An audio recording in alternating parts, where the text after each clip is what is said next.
नमस्कार दोस्तों, मैं सतीश चंद्र भास्कर आप सभी लोगों का आपके अपने channel RT+ centre of knowledge में स्वागत करता हूं। आज का जो विषय है वो है संस्कृत। हम आज संस्कृत के तहत संस्कृत भाषा के जो स्वरूप है उसमें जो परिवर्तन हुआ है उसको सीखने का प्रयास करेंगे।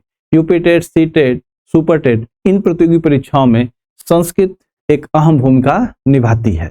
हम लोग इसके पीछे ये सीख चुके हैं कि जो संस्कृत है उसकी उत्पत्ति कैसे हुई, व्याकरण क्या होता है, और हम लोगों ने वहाँ सीखा कि जो मुनित्रय हैं वे कौन कौन से लोग हैं, और वो संस्कृत साहित्य में कुछ प्रमुख जो व्याकरणाचार्य हैं उनको भी हम लोग सीख चुके हैं। आज हम संस्कृत भाषा का जो स्वरूप है उसमें जो परिवर्तन हुआ है उसको सीखने का प्रयास करेंगे। तो जो संस्कृत भाषा है उसके स्वरूप की अगर हम बात करें तो जैसा कि हम जानते हैं कि जो संस्कृत भाषा है इस संस्कृत भाषा को हम जगत जननी भाषा भी कहते हैं। जगत जननी भाषा।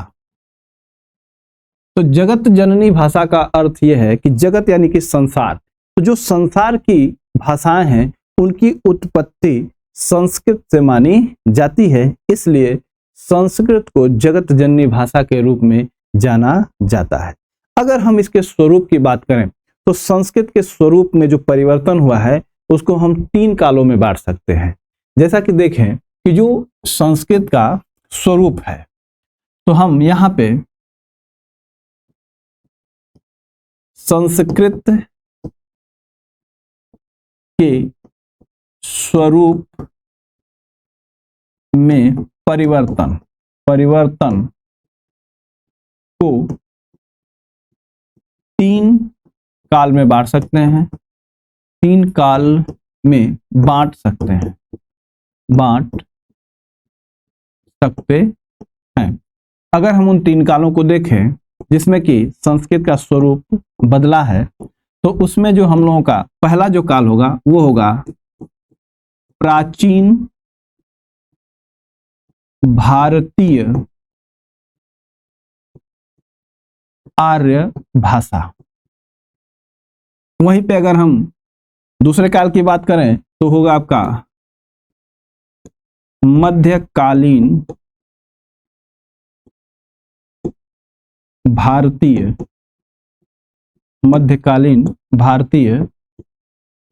आर्य भाषा,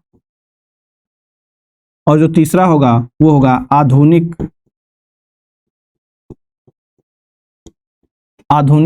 भारतीय आर्य भाषा। यदि हम इसके काल को देखें कि जो इनका समय निर्धारण है, अगर इसे हम समय के आधार पर देखें तो जो प्राचीन भारतीय आर्य भाषा है उसका जो काल है वो है 2500 यानी कि 2500 ईस्वी पूर्व से 500 ईस्वी पूर्व तक माना जाता है। वहीं पे अगर हम मध्यकालीन भाषा की बात करें तो जो मध्यकालीन भारतीय आर्य भाषा है जो इसका काल है वह है 500 ईस्वी पूर्व से आपका ये होता है 1000 ईस्वी तक।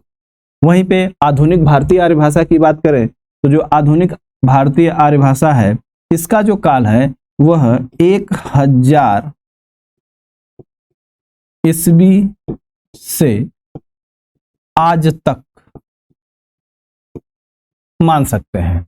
इस तरीके से हम इन्हें मुख्य रूप से 3 कालों में बांटकर अध्ययन करेंगे या सीखने का प्रयास करेंगे कि जो भारतीय जो प्राचीन या ये कहें कि आर्य भाषा है जिसे कि हम संस्कृत के नाम से जानते हैं, इसका जो स्वरूप है वह 3 कालों में बटा हुआ है। आइए हम लोग एक एक काल के आधार पर देखते हैं कि स्वरूप में कैसा परिवर्तन हुआ है।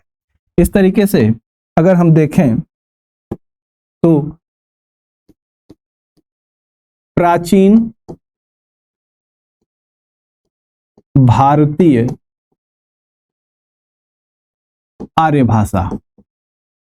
आर्य भाषा, जैसा कि आपने अभी देखा कि जो प्राचीन भारतीय आर्य भाषा है, इसका जो काल है वो है आपका 2500 ईस्वी पूर्व से 500 ईस्वी पूर्व तक।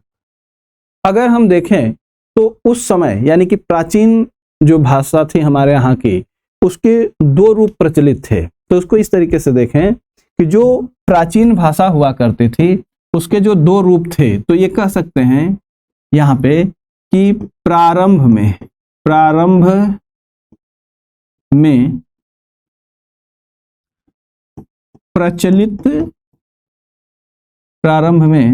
प्रचलित दो रूप। अगर हम दो रूपों की बात करें इस तरीके से, तो प्रारंभ में जो हमारी संस्कृत भाषा थी इसके दो रूप प्रचलित थे। एक वैदिक संस्कृत, क्योंकि वैदिक संस्कृत जो थी वो छंदों के रूप में थी, इसलिए इसे हम छांदस भी कहते हैं, छांदस। और वहीं पे एक इसी का रूप बदला, वैदिक संस्कृत का ही सामान्यतः रूप बदला, तो ये हुआ आपका लौकिक संस्कृत।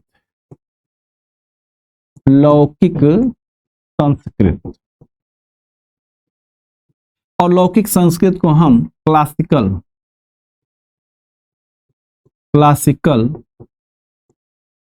संस्कृत भी कहते हैं। तो इस तरीके से अगर देखें तो जो प्रारंभ में या कहें कि प्राचीन भारतीय जो आर्य भाषा थी उसके मुख्य रूप से दो रूप थे, एक वैदिक संस्कृत और एक लौकिक संस्कृत। अगर हम वैदिक संस्कृत की बात करें तो जो वैदिक संस्कृत थी, यह कहा जाए तो यह देवताओं की भाषा मानी जाती थी, देवताओं की भाषा।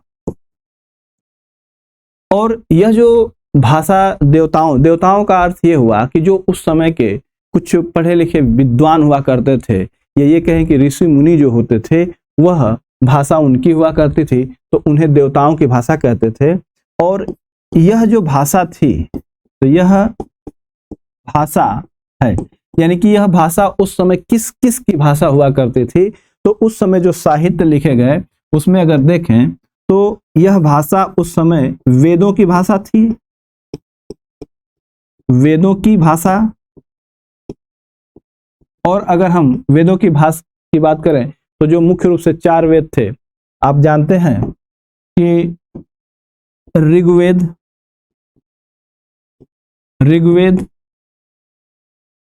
एक वेद था आपका यजुर्वेद, एक था सामवेद और एक आपका अथर्ववेद। इस तरीके से देखें तो जो वेदों की भाषा हुआ करती थी वह आपकी वैदिक संस्कृत थी। वहीं पे अगर और देखें तो जो यह भाषा थी आपके पुराण की भाषा हुआ करती थी, पुराणों की यानी कि पुराण की भाषा थी। वहीं पे यह आपकी भाषा उपनिषद की थी, उपनिषद। वहीं पे यह भाषा वेदांग की थी, वेदांग वेद के अंग। तो जो वेद के अंग हैं मुख्य रूप से, जैसा कि हम जानते हैं कि मुख्य रूप से वेद के 6 अंग होते हैं। एक है आपका शिक्षा, कल्प, यहाँ पे हम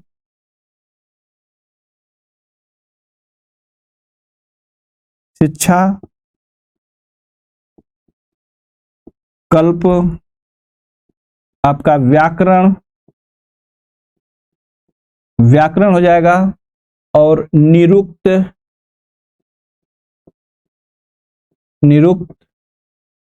एक अंग वेद का होता है, वो होता है ज्योतिष। और एक वेद का जो अंग होता है वो है आपका छंद। इस तरीके से देखा जाए तो जो आपकी वैदिक संस्कृत हुआ करती थी वह देवताओं की भाषा और यह भाषा सामान्यतः वेदों की भाषा हुआ करती थी। वहीं पुराण, उपनिषद और वेदांग वैदिक संस्कृत में ही लिखे गए थे। लेकिन यही भाषा रूप बदली और वहां पे एक लौकिक संस्कृत का रूप भी ली। या ये कहें कि जो लौकिक संस्कृत है यह सामान्यतः आम लोगों की भाषा थी। तो इसे हम इस तरीके से समझ सकते हैं कि जो वैदिक संस्कृत के बाद जो रूप बदला वो बदला लौकिक संस्कृत का, और यह आम बोलचाल की भाषा थी। आम बोलचाल की भाषा थी और इस भाषा में काफी परिवर्तन हुआ। तो इसे हम एक बिंदु और बना सकते हैं कि इसमें परिवर्तन हुआ,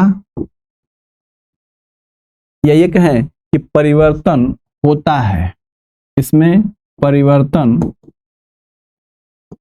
होता है, और परिवर्तन होने का अर्थ यह है कि यह अपना रूप बदल रही है, तो इसमें अन्य भाषाओं का भी मेल होता है। तो इस तरीके से कह सकते हैं कि इसमें अन्य भाषा का भी प्रवेश होता है। तो अन्य भाषा का भी प्रवेश होता है जो कि आपकी लौकिक संस्कृत है।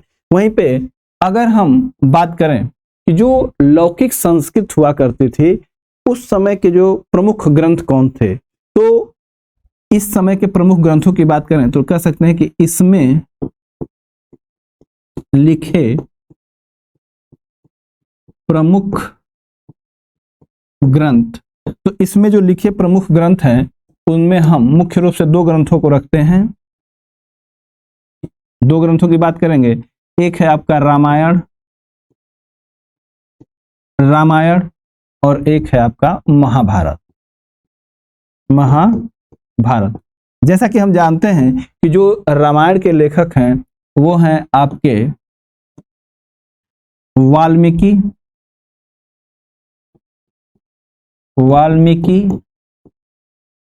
और वहीं पे अगर हम महाभारत की बात करें तो इनके जो लेखक हैं वो हैं वेद व्यास। इस तरीके से देखें कि जो लौकिक संस्कृत है वह वैदिक संस्कृत से ही आई है। तो जो लौकिक संस्कृत की शुरुआत होती है वह रामायण से ही होती है। तो यहाँ पे एक बिंदु हम और समझ लेते हैं, यहाँ पे लिख सकते हैं कि लौकिक संस्कृत का प्रारंभ,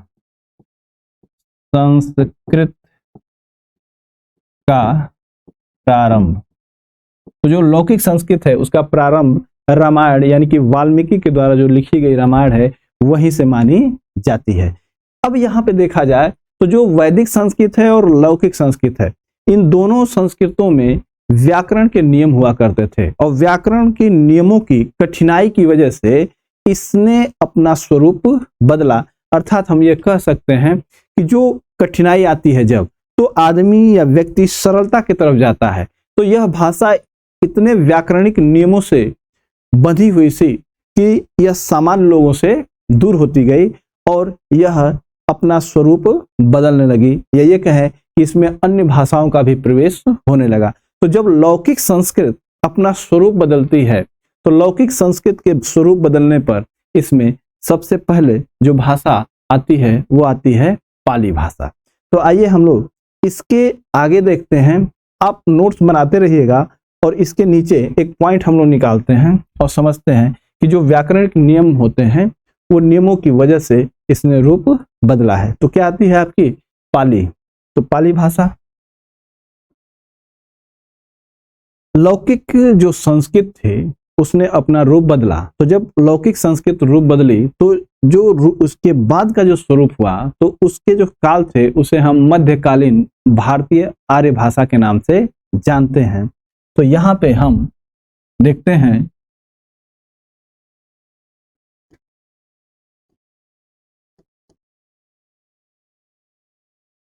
मध्यकालीन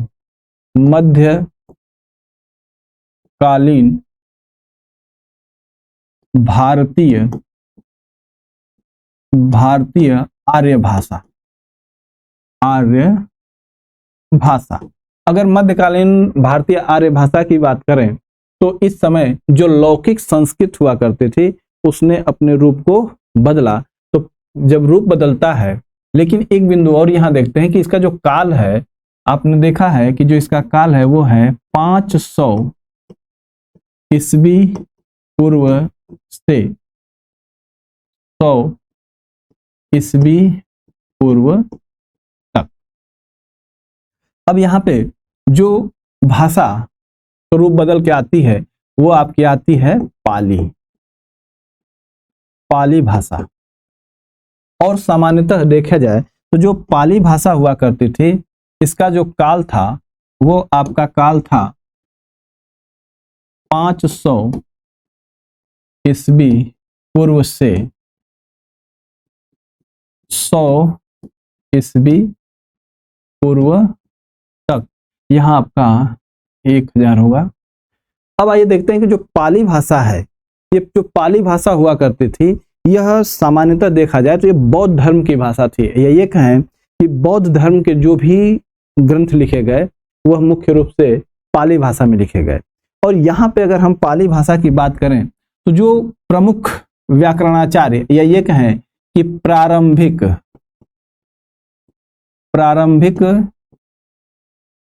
व्याकरणाचार्य जो हैं, पाली भाषा के माने जाते हैं, उनमें मुख्य रूप से 2 व्याकरणाचार्य माने जाते हैं। एक हैं आपके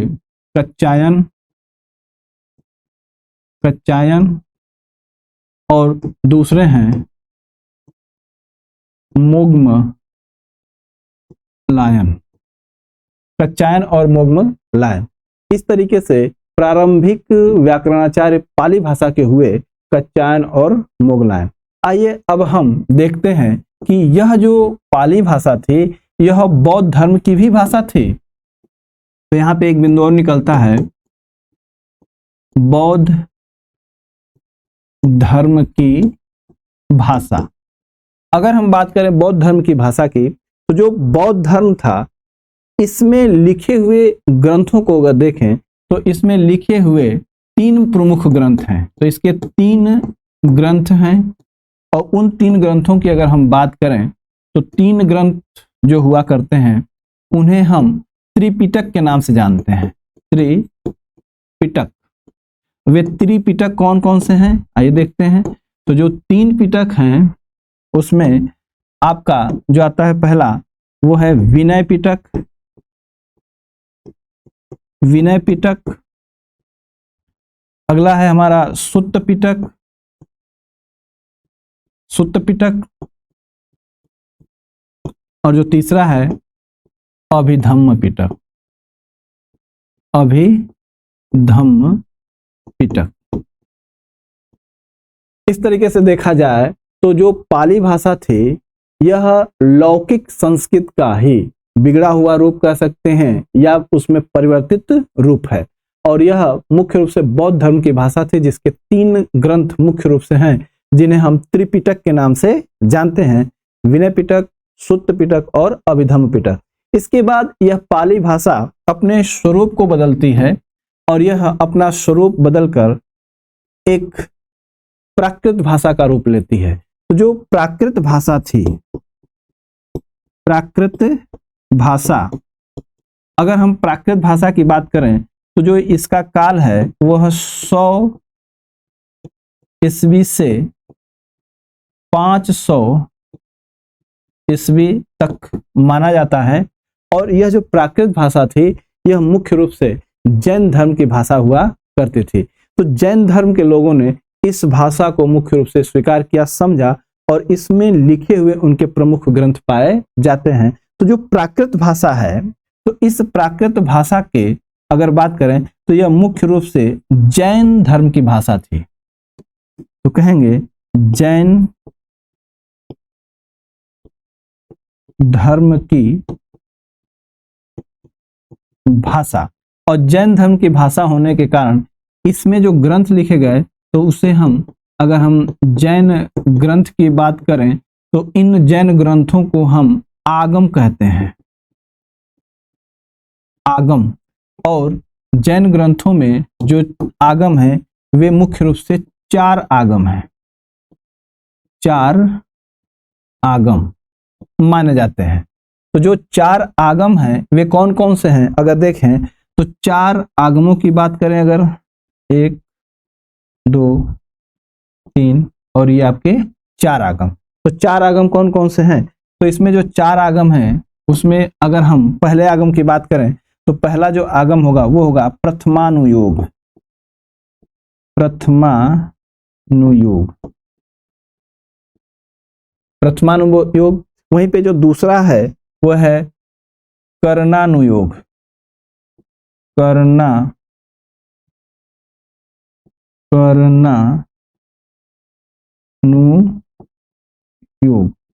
कर्णानुयोग। वहीं पे जो तीसरा है वो है चरणानुयोग,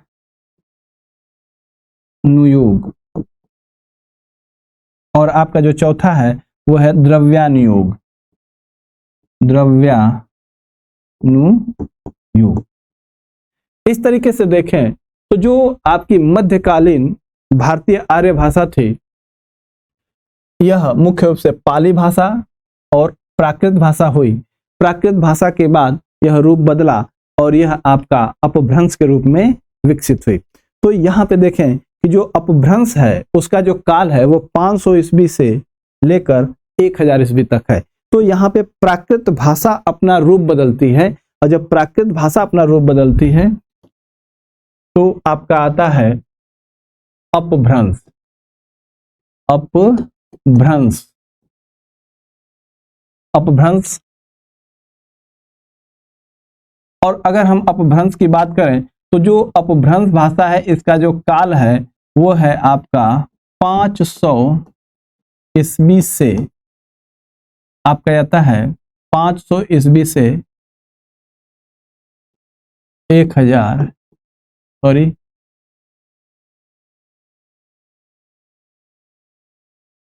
1000 ईस्वी तक। अगर हम देखें कि जो अपभ्रंश है, अपभ्रंश भाषा का जो शाब्दिक अर्थ होता है, अगर हम इसकी बात करें शाब्दिक अर्थ, शाब्दिक अर्थ की बात करें अगर हम अपभ्रंश की, तो जो अपभ्रंश भाषा है इसका जो शाब्दिक अर्थ होता है वो होता है गिरा हुआ, गिरा हुआ या बिगड़ा हुआ, बिगड़ा हुआ। इस तरीके से देखें तो जो अपभ्रंश का अर्थ है बिगड़ा हुआ, यानी कि परिवर्तित है, बिगड़ा हुआ रूप। तो जो आपकी प्राकृत भाषा थी वो बिगड़कर अपभ्रंश के रूप में विकसित हुई। तो जो अपभ्रंश भाषा है तो अपभ्रंश का फिर रूप बदला और यह आधुनिक भारतीय जो आर्य भाषा है उसके रूप में दिखाई दिया। तो यहाँ पे हम लोग ये समझते हैं कि जो अपभ्रंश भाषा है तो अपभ्रंश भाषा का जो रूप बदला, तो कौन कौन से अपभ्रंश भाषा आई, तो यहाँ पे एक बिंदु बनता है अपभ्रंश भाषा, और यहाँ पे उससे विकसित भाषा, एक बिंदु और निकलता है यहाँ पे उससे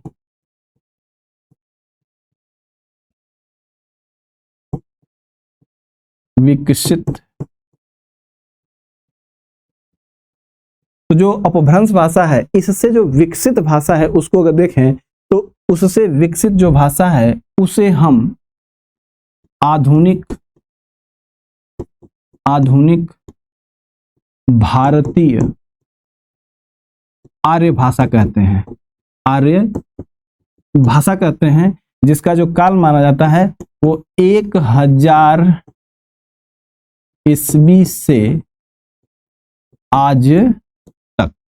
इस तरीके से देखें तो जो अपभ्रंश भाषा है इसमें कौन कौन सी अपभ्रंश भाषाएं आती हैं, अगर हम देखें तो इसमें नंबर 1 आपके आएगी सौर सेनी, सौर सेनी आएगी। दूसरे नंबर पे आपकी आएगी महाराष्ट्री, महाराष्ट्री सौर सेनी आएगी। तीसरे नंबर पर आपके पैसाची, पैसाची। चौथा है आपकी मागधी, और जो पांचवा है वो है ब्राचड,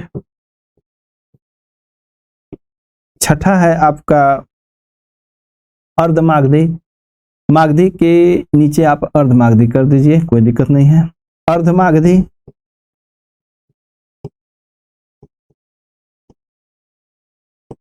प्राचड, और जो सातवां अपभ्रंश है वो है खस। इस तरीके से देखें तो जो अपभ्रंश है कितने प्रकार के हुए, तो मुख्य रूप से हम 7 अपभ्रंश की बात करते हैं। सौरसेनी, महाराष्ट्री, पैसाची, मागधी, अर्धमागधी, प्राचर और खस। इनका रूप बदला, यानी कि इनसे विकसित हुई आधुनिक भारतीय आर्य भाषा। तो आइए देखते हैं कि सौरसेनी, महाराष्ट्री, पैसाची, इनसे आधुनिक जो भाषा विकसित हुई वे कौन कौन सी भाषाएं हैं। तो यहाँ पे हम अगर देखें तो जो सौरसेनी हुआ करती थी, तो सौरसेनी अपभ्रंश से जो विकसित हुई आधुनिक भाषा वो विकसित हुई है आपकी पश्चिमी हिंदी,